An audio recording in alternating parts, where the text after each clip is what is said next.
Bar സൊസൈറ്റിയിലെ election നടന്ന Krishnakumar, panchayat election നടന്ന Krishnakumar, municipality election നടന്ന കൃഷ്ണകുമാർ, പാർലമെന്റ് ഇലക്ഷൻ നടന്ന കൃഷ്ണകുമാർ, നിയമസഭ ഇലക്ഷൻ നടന്ന കൃഷ്ണകുമാറും ഭാര്യയും മാത്രമാണ് പാലക്കാട്ടെ BJP എന്ന് എഴുതി കൊടുത്ത ഈ BJPയുടെ നേതൃത്വം തന്നെയാണ് ഈ പരാജയത്തിന് ഉത്തരവാദികൾ.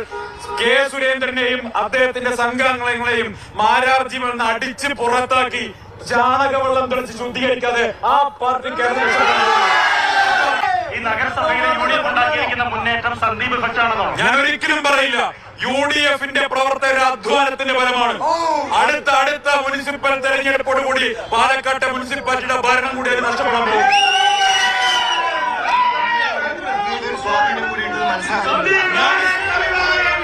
ഞാൻ നിസ്സാരക്കാരനാണ്. ഞാൻ സാധാരണക്കാരനായ ഒരു മനുഷ്യനാണ്.